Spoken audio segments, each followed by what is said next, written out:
NakeyJakey's dropped another video. He's back, baby. Let's do this.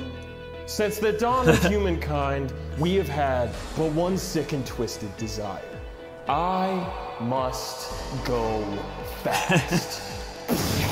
Enter the world of speedrunning, aka completing video games at the most optimal breakneck speeds imaginable. A world filled with words like strat, exploit, RNG, frame perfect, and a little thing I like to call wearing pajamas outside of your home. Cutscenes? Skipped. Walking normally? As if. Peanut butter chip? Chunky as? Awkward silences? That looks like Bo Burnham. Were you gonna say something? I don't know. The year is... Just kidding, the year is 1977. Miles per hour. Key Games releases Drag Race into the arcades, a game that had players compete for the best time in, you guessed it, a fucking drag race. 1980, Activision rips it off for the Atari and calls it Dragster. Whoa, wow, how'd you think of that name? And Dragster is commonly cited as one of the first documented cases of competitive speedrun. 1982, this guy Todd Rogers claims he gets a 5.51 record time in Dragster and holds the Guinness Book of World Records record for like 30 years until people dissect the code of the game in 2018 and find out that it's literally impossible to get anything faster than a 5.57. Wait, what the f? So you're telling me he cheated and lied? But aren't you supposed to have like video? Awesome. Aren't you supposed to have video evidence of world records like that though? Nope, people suck, and there's gonna be a lot more cheaters too, and also a terrible video game called The Cheetah Men, and a Disney Channel Judy called The Cheetah Girl. 1986, Metroid drops and is one of the first non-speed focused games that still incentivize speedy gamers to complete it as fast as possible by rewarding gamers, classic move, with a couple of these. Yeah, I'm a gamer. Not because I don't have a life, but because I choose to live mini. 1993, Doom drops, and Doom is the reason speedrunning exists as we know it. Doom changed everything. Because not only does Doom have guns and ghouls and goblins and little gerbils with machine guns and an in-game timer, but Doom... So no joke, Doom and Duke Nukem were my first experience of playing games on PC. I want to say my first video games ever were Nintendo, but my cousins actually had a PC with these games, and they're like, oh, if you want to play some games, we have these. And I remember playing Doom, just going with the machine gun all the time, and then I remember Duke Nukem and going to the theater scene. So it has a built-in replay function where you could save demo files of your gameplay called lumps, aka .lmps, to watch later in game. Basically think like Halo 3 theater mode, but like 14 years before that, which is completely crazy. Yeah. And speedrunners could share those little mountain lump files online as proof that they're not cheaters and that people are awesome. Yes! Yes! I knew it! I knew they were awesome! Jesus Christ, dude. Doom is responsible for so many things. First-person shooters, deathmatch multiplayer, speedrunning, A Fifle Goes West, An American Tale, Flushed Away, Ratatouille. 1994 Super Metroid drops, and this game is practically on its hands and knees begging you, please, please, somebody speedrun me for the love of God! Oh, suck your... Containing a more open structure, advanced movement techniques like wall jumping, an in-game timer, some more of these, because I'm a gamer. Not because I don't have a wife, but because I've never smelled. I'm feeling called out. 1996, Doom gives birth to a massive chunky baby named Quake, and the speedrunning community that began with Doom just continues to blossom and grow with her grotesque, massive 3D polygonal son. 1997, Nolan Radix creates Nightmare Speed Demos, a site dedicated to speed demos of Quake, but only on the Nightmare difficulty, hence the name Nightmare Speed Demos. In case that was difficult to understand, here's a graph I made. Later in 1997, Nolan Radix and fellow speedrunners put together Quake Done Quick, a compilation of the fastest records for each level in Quake played on the Nightmare difficulty. These graphics are nostalgia. As if a person was playing through the whole game in one go while freebasing NOS. Quake Done Quick gets shared around different corners of the internet and even some PC gaming magazines, and is a lot of gamers' first exposure to the ever-growing world of not wearing a lot of deodorant. But some other gamers in the Quake community, also known as Quakers, didn't want to run on Nightmare mode and instead wanted to run on easy mode and just focused on going as fast as possible. So these Quakers made their own websites. 1998, Radix merges his freaky Nightmare site with a growing easy mode site, and bada boom, bada bing, Dobby and Gollum have entered the ring. Speed Demos Archive is born, which quickly becomes the sole hub for watching gamers go absolutely absolutely crazy on Quake. Essentially, much like Doom, Quake is really important and is super responsible. I'm trying to remember if I grew up playing Quake or Doom now. The growth of online speedrunning communities, but also 3D FPS games like Half-Life, online multiplayer in esports, community mods, Stuart Little, Rat Race. 2003, anonymous speedrunner under the nickname Morimoto uploads an impeccably perfect and speedy playthrough of Super Mario Bros. 3 to the internet, and a lot of people are like, whoa, Willikers, this is f***ing crazy, I'm peeing my pants. And while this video would introduce a lot of people to the concept of speedrunning, surprise bitch, think again, because you just got TAS. TAS, or Tool-Assisted Speedrun, basically means that you play through the game using an emulator, and by using save states and other wizardry, you make it appear as if you are the Michael Jordan of Mario, when in reality, you're not even really the Michael Wazicki. Which is cool for seeing what's potentially possible in a game for actual speedrunners, but also adds a lot of fuel to the ongoing war between loser, cheater,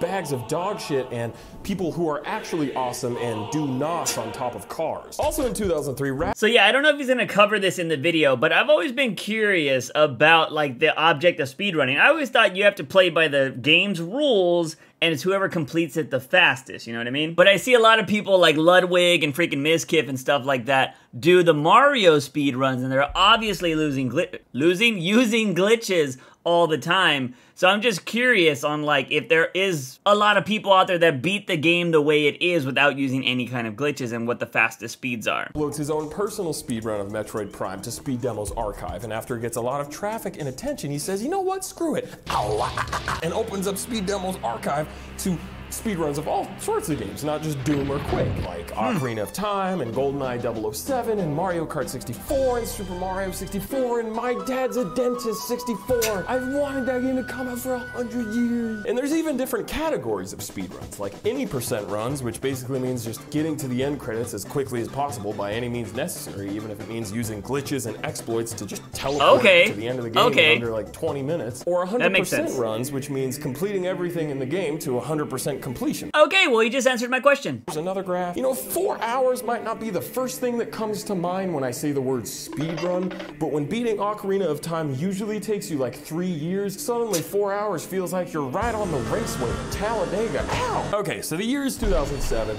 Everyone's trying to get a Wii. Everyone's confused by the iPhone. Barack, he's given the Oval Office the stinky eye. And meanwhile, on the internet, live streaming is slowly starting to rear Justin TV, holy like shit. Ustream and Justin TV, which would later give us Twitch TV in 2011. I don't know, maybe you've heard of it. And speedrunners are definitely taking notice. 2010, a group of speedrunners from the website speeddemoarchives.com, remember that website from earlier? Well, they decided to take a hint from the speed gamers and hold a speedrunning charity marathon event of their own, and they called it Classic Games Done Quick, a reference to that Quake compilation video from earlier, Quake Done Quick. Oh my god, it's like everything is connected and everyone's gonna fall in love at the end. Starting in 2011, Awesome Games Done Quick, or AGDQ, and its companion summer event, Summer Games Done Quick, or SGDQ, have been held every year since. And if you've heard of speedrunning before clicking on this obnoxious and terrible video, GDQ is probably a big reason for that. Streamed live on Twitch for a week straight, GDQ is non-stop, 24/7 speedrunning madness. I mean, if you want to see gamers go absolutely sacrilegious on some freaky, demented shit, look no further. Want to see your favorite game that took you like 7 centuries to beat get farted on by a pro gamer in like 30 minutes while simultaneously explaining to you how and why? Like, okay, so basically right here, I'm going to use the item swap approach I talked about earlier to frame perfect teleport Cranky Kong into the final dance scene. Okay, Cranky Kong is in the final dance scenario. He pulled out the shovel. And 3, 2, 1. Okay, he bonked the last boss on the head. That's time. All of your girlfriends are now pregnant. And check your Bank of America account because it should be drained. In 2014, AGDQ raised over $1 million for Prevent Cancer Foundation, doubling that in 2017 and tripling that in 2020. A $3 million fart on cancer, all because humans are sick, twisted, and goddammit beautiful psychos that just want to go fast. And yeah, sometimes that might involve being extremely awkward, but it also involves one very important word.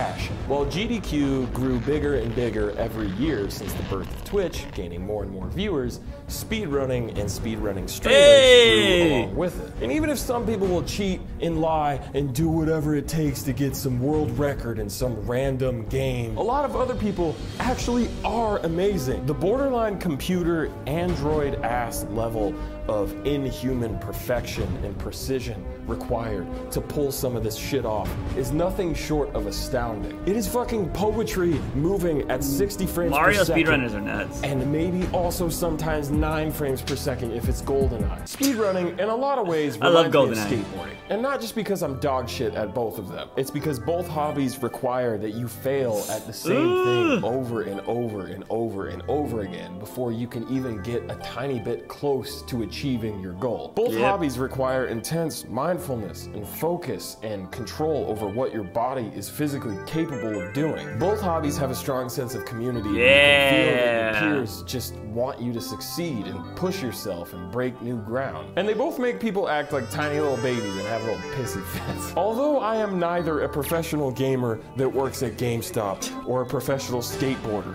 that works at GameStop, I greatly admire those that are employed by their local GameStop because it is an absolute gift to be able to witness what they are capable of achieving while freebasing NOS. The current state of speedrunning fucking rules, at least coming from an avid fan and dumbass viewer. Because nowadays, there seems to be a speedrunning community for any game imaginable. Speedrunning has become so commonplace that even IGN is getting in on the action with their Devs React to Speedrun series, which is the best idea they've had since the 9 out of 10 review score. Whether it's a AAA game, indie game, Game Boy game, Flash game, Wikipedia page, people are probably speedrunning it. And if you've ever played a video game, you should definitely check out a speedrun, because going fast is pretty ass. Great. That's all I got. What? If you want more speedrunning content in your life, shout out Summoning Salt, shout out Carl Jost, shout out running really fast at a door in real life. Now please stay tuned for a word from today's sponsor.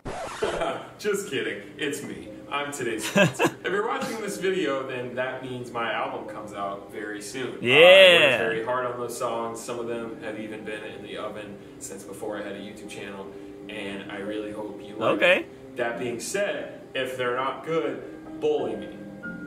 And if they are good, bully me too, because I'm just a sick little bitch like that. Anyways, per usual, thanks for giving the tiniest bit of shit about me. Appreciate you watching this video, checking me out. Don't laugh. Also, everyone would say thanks to my girlfriend Claire for letting me record this video in her apartment. Thanks, Claire. Oh, thanks, Claire. What'd you say? Oh, you were the speediest. You were Sonic the whole time. Hi from Ibiza. God, he towers over her. I'm glad to see NakeyJakey doing more content. I started reacting to NakeyJakey because he hadn't been posting anything, and people were like, you should check out these videos. And I reacted to one of them. Was it horror games? I don't remember what the first reaction I was to NakeyJakey, but I absolutely loved his take on things. He was hilarious. But I reacted to his video last week, which was his music stuff. I didn't know he did music stuff, and people were like, oh, are you new to NakeyJakey because he's done music before? I didn't know that. If there's a video that I should go react to that is NakeyJakey music, let me know in the comment sections down below. But if you want to see other NakeyJakey videos I've already checked out, go check out these right here. And of course, hit that subscribe button if you want to see future content. As always, I'm your host, JUICEbox, where you wake up in the morning and ask yourself something. I'm a daily dose of juice. See you guys next time.